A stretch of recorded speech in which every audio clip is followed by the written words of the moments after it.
अस्सलाम वालेकुम my YouTube family, welcome है आपका मेरे चैनल लर्निंग सस्टेन में। तो आज की वीडियो असाइनमेंट के साथ साथ बहुत ज़्यादा इम्पॉर्टेंट होने वाली है उन स्टूडेंट्स के लिए जो स्टडी के साथ साथ ऑनलाइन अर्निंग भी करना चाहते हैं, और इसीलिए आप वीडियो को शुरू से लेकर लास्ट तक देखिएगा। तो चले हम जो हमारा टॉपिक है CS 502 के असाइनमेंट नंबर 3 2022 वो हम स्टार्ट करते हैं। और चले हम असाइनमेंट फाइल की तरफ आते हैं। तो वीडियो को ज़रा भी स्किप नहीं करना, आपने वीडियो को लास्ट तक देखना है क्योंकि आज की वीडियो आप सबके लिए बहुत ज़्यादा बेनिफिट होने वाली है। मोस्ट इम्पॉर्टेंट थिंग ये है, असाइनमेंट फ़ाइल आपने ज़रूर रीड करनी है। तो असाइनमेंट नंबर 3 है CS 502 की, और टोटल नंबर इसके हैं 20, और ड्यू डेट इसकी है, लास्ट डेट जो है इसकी वो 10 है।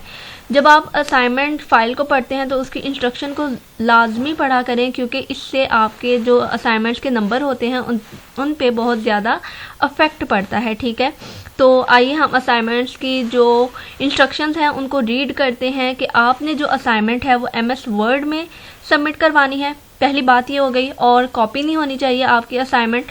और अगर आप अपनी असाइनमेंट को सबमिट करवाते हैं तो उसको डाउनलोड करके ज़रूर चेक किया करें, ठीक है, कि आपकी फ़ाइल करप्ट तो नहीं है। अगर आपकी फ़ाइल आपके पास ओपन नहीं हो रही तो उसको 0 मार्क्स मिलेगा।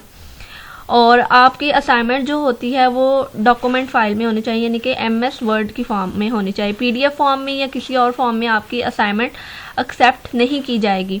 तो हमारे जो ऑब्जेक्टिव्स हैं कि हम इस असाइनमेंट को सीखने के बाद इन चीज़ों के बारे में फेमिलियर हो जाएंगे, ग्रीडी अप्रोच के बारे में, हफमैन इनकोडिंग और ट्री के बारे में। तो हमारा क्वेश्चन नंबर 1 जो है वो 10 मार्क्स का है। और क्वेश्चन नंबर 1 है कि एक चोर है जो ज्वेलरी शॉप पर आया है और उसकी बैग की कैपेसिटी जो है वो 33 kg है, ठीक है, और 10 गोल्ड ब्रिक्स हैं जिनकी अलग अलग प्राइस और वेट है। तो हमने हमारा जो टास्क है, हमारे 2 टास्क हैं इसमें। You are required to do the following task, कि हमने मैक्सिमम प्रॉफिट निकालना है, ठीक है, और हमने उस सिनेरियो को लिखना है जिस सिनेरियो को हमने यूज़ करके इस असाइनमेंट को सॉल्व करना है। मैक्सिमम प्रॉफिट निकालना है।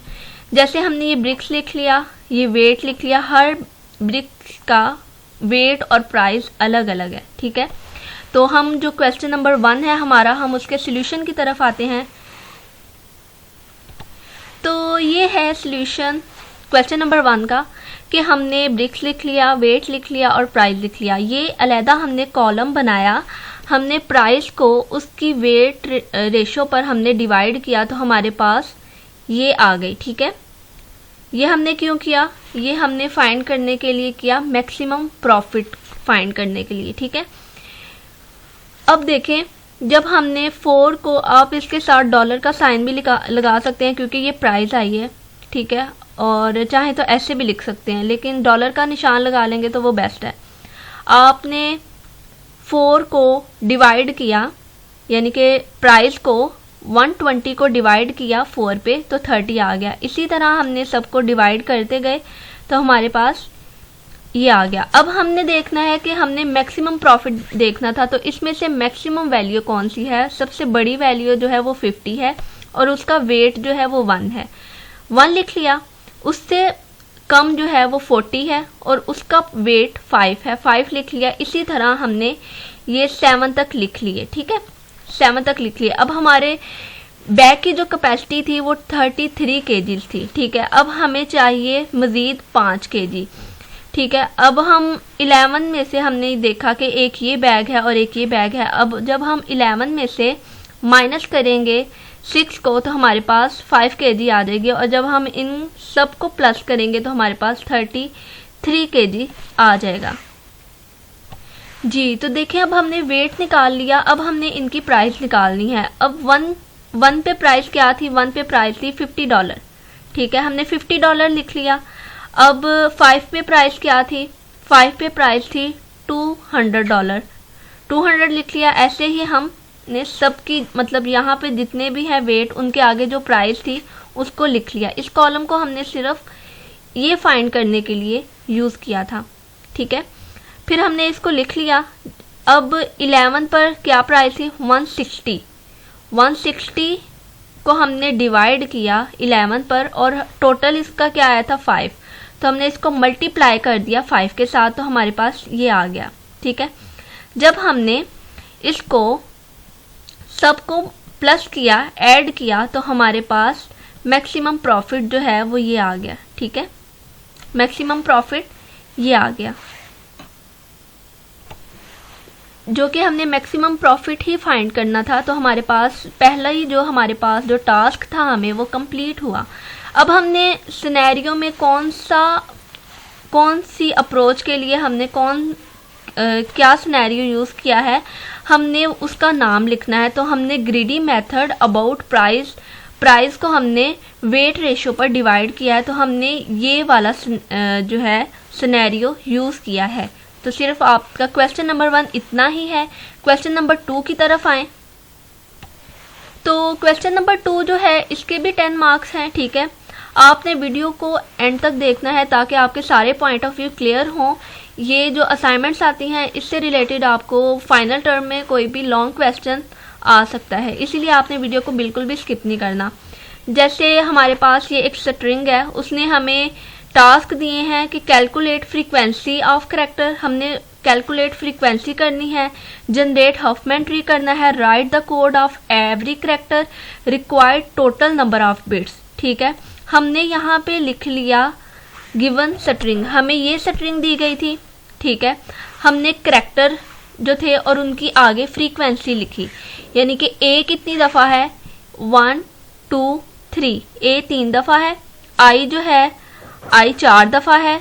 ठीक है, ये लिखा आगे, और एम जो है एम 1 दफ़ा है, एम 1 दफ़ा है, और एल जो है वो 2 दफ़ा है। तो ये पहला टास्क हमने अपना किया कंप्लीट। अब हमने ये ट्री बनाया। जो हमारा दूसरा टास्क था कि हमने जनरेट करना है हफमैन ट्री।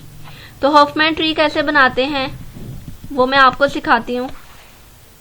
तो हफमैन ट्री हमने कैसे बनाना है, जैसे कि हमने वो देखना है जिसकी मिनिमम फ्रीक्वेंसी है। जैसे एम की फ्रीक्वेंसी 1 है और एल की फ्रीक्वेंसी 2 है, और ये हमने नीचे से स्टार्ट करना होता है।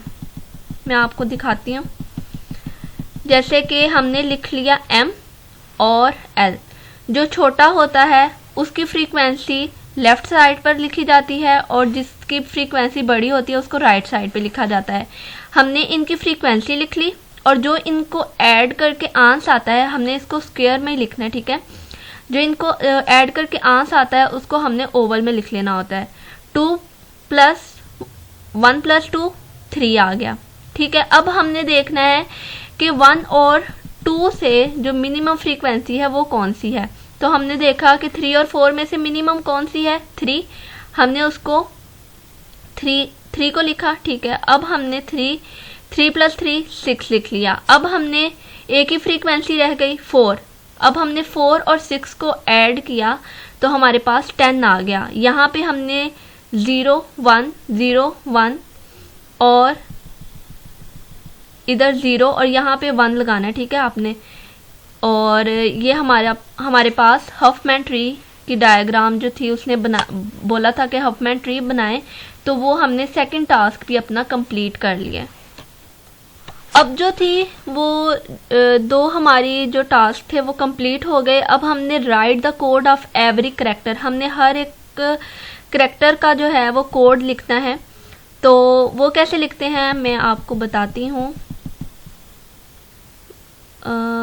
ये देखें, जैसे हमने कैरेक्टर लिख लिए AILM और उनकी फ्रीक्वेंसी लिख ली।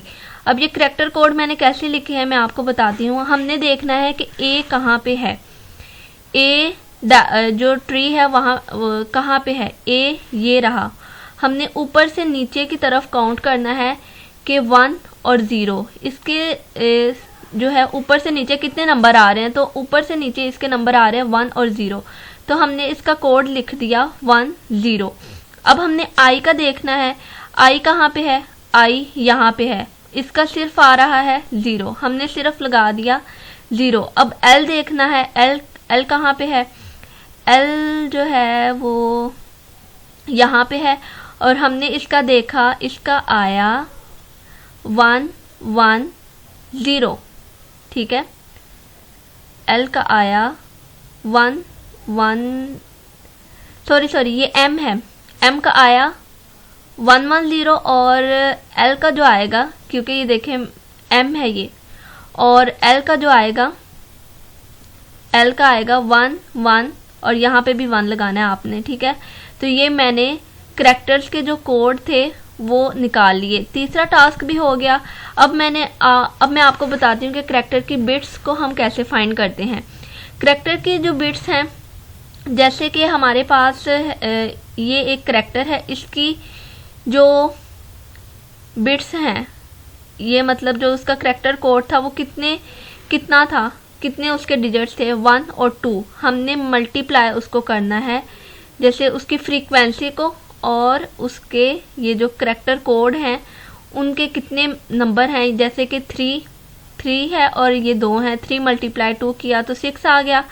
4 है, इसका 1 है, 4 × 1 किया 4 आ गया। 2 है, इसका 3 है, 2 × 3 किया 6 आ गया। 1 है और ये 3 है, 1 × 3 किया तो ये 3 आ गया। जब हमने इन सब को प्लस किया तो हमारे पास required total number of bits आ गया 19। तो ये असाइनमेंट का सलूशन था। ये असाइनमेंट का सलूशन आपको डिस्क्रिप्शन बॉक्स में मिल जाएगा और डिस्क्रिप्शन बॉक्स में आपको ये असाइनमेंट का सलूशन का लिंक जो मिलेगा, जब तक आप चैनल को सब्सक्राइब नहीं करेंगे तब तक आप ये फाइल को डाउनलोड नहीं कर सकते। अब मैं आपको बताती हूँ कि इसमें आप चेंजिंग कैसे कर सकते हैं। जैसे कि आप उसमें कोई भी इंस्ट्रक्शन नहीं है कि आपने टाइम न्यू रोमन या एरियल या फॉन्ट साइज़ क्या है, आप उसमें अपना फॉन्ट साइज़ इसमें चेंज कर सकते हैं, ठीक है। आप अपनी मर्ज़ी से कोई भी यहाँ पे टाइम न्यू रोमन, एरियल, कैलिब्रिल, कोई भी आप लैंग्वेज यूज़ कर सकते हैं, कोई भी आप फॉन्ट साइज़ यूज़ कर सकते हैं। आप ऊपर अपनी स्टूडेंट आईडी लिख सकते हैं, ठीक है, और आप सिर्फ अपनी ये चेंजिंग करके ये असाइनमेंट को सबमिट करवा सकते हैं। आइए अब मैं आपको ऑनलाइन अर्निंग के बारे में भी बताती हूँ, जो कि मैंने आपको कहा था वीडियो के लिए शुरू में कहा था। तो ये है वो प्लेटफॉर्म जहाँ से आप ऑनलाइन अर्निंग कर सकते हैं। मैंने आज ही फोर्सेज ज्वाइन किया है और आप देख सकते हैं कि मैंने 5 BUSD अर्न कर लिए हैं। ये बिल्कुल भी फेक नहीं है। जो लोग कह रहे हैं कि ये फेक है, लेकिन ये फेक नहीं है। अगर आप ऑनलाइन अर्निंग में इंटरेस्टेड हैं तो ये नीचे मैं नंबर डिस्क्रिप्शन में भी दे दूँगी और ये नंबर भी है जो मैं आपको प्रोवाइड कर दूंगी। मैंने सोचा कि अगर मैं ऑनलाइन अर्निंग कर सकती हूँ तो मैं आप अपने जो मेरे स्टूडेंट्स हैं उनको भी मैं ये सजेस्ट करूँ कि वो भी ऑनलाइन अर्निंग की तरफ आएँ, ठीक है। तो जज़ाकल्लाह, अपनी दुआओं में याद रखें। डिस्क्रिप्शन में भी आपको इसका नंबर और असाइनमेंट की सॉल्यूशन का लिंक मिल जाएगा। तो अगर आप ऑनलाइन अर्निंग भी करना चाहते हैं आप मेरी तरह, तो आप देख सकते हैं मैंने स्क्रीनशॉट जो हैं वो अटैच कर दिए हैं। ये बिल्कुल भी फेक नहीं है। तो आप इस नंबर पे कांटेक्ट कर सकते हैं। जज़ाकल्लाह, अपनी दुआओं में खैर याद रखें। अल्लाह हाफिज़।